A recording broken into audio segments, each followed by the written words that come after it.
Hi guys, my name's Shiels down here at Trafford Golf Centre in Manchester, and today I want to help you start your golf swing better. So how do you start the golf swing? It's a question that I get asked kind of day in, day out from clients, from people on social media, saying how do you actually start the golf swing? How do you get the club away from the golf ball?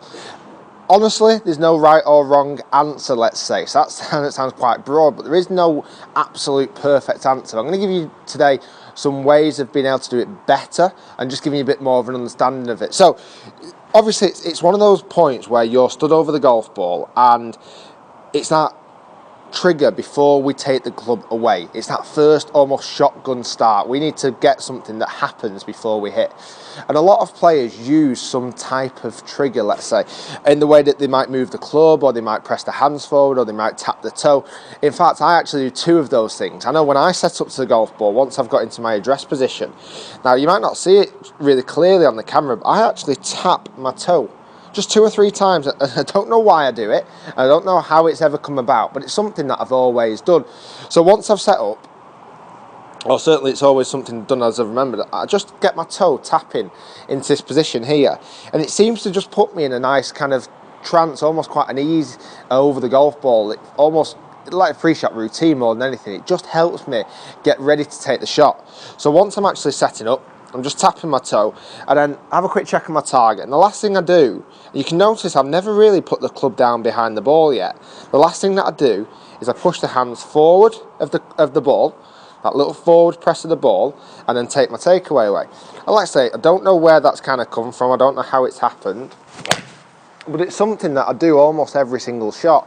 And there's loads of different triggers. I've seen so many different ones in the past. I've seen players who almost dance over the golf ball with their feet. I see a lot of waggling. You've got your players like Jason Duffner, for example, who takes his takeaway 2 or 3 times before he actually hits the golf ball. When you're looking for a trigger or something to help your takeaway, it's got to be personal to you. I can't tell you, right, you've got to do this and this will work. It's got to be personal to yourself.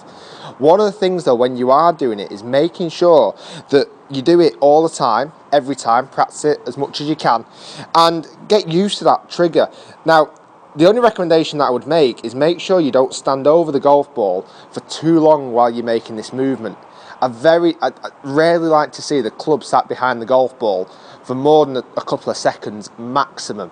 So once the club goes down behind the golf ball, once it's sat down, try not to wait too long. You might be processing some swing thoughts in your head. You need to try and get out of those swing thoughts. You need to try and let yourself get out your own way, basically. So once you've got the club down, once you've got into your address position, do whatever you need to do. A couple of waggles of the golf club, keep it loose, keep it relaxed. And then once you put the club down, have a quick look at your target and pull that trigger. And that way you're not going to be stood over the golf ball in a frozen position, waiting too long and struggling to actually make the club move away from the golf ball. So that's a really easy way to help you start your takeaway. The next point on it is, what do you start your takeaway with? So it's a question again that I get asked of. Is it the hands, is it the club, is it the wrists? It's kind of a little bit of everything. Certainly in your arms and the way that your body would turn. So I would never say that it's only your wrists that move. I would never particularly say it's only ever your shoulders that move. It's a blend of all these first initial takeaway points all blended into one. So the things that you need in your takeaway, you need to make sure that we've got a takeaway where our arms and our club stay as one unit. So as we turn back, that's going to stay as one unit. Yet there needs to be an element, and only a small element, of wrist action just in this takeaway. Very small element. It's not cocking the wrist, it's just helping the club guide into the correct position. So once you've got into this setup position, you're going to turn your body and allow the wrist just to cock slightly, just to hinge slightly, and then turn and hit. So it's my body turning, it's my arms stretching, and it's my wrist slightly cocking. It's a blend of all three. Guys, if you've enjoyed the video, please do give it a thumbs up, comment down below. I'd love to hear what you think. You can subscribe to the channel by clicking the link here, and also you can check out my next video just here. That's going to help you start and know how to start your golf swing better, from the vital trigger points that you need at the very start to what actually happens in that first bit of the takeaway.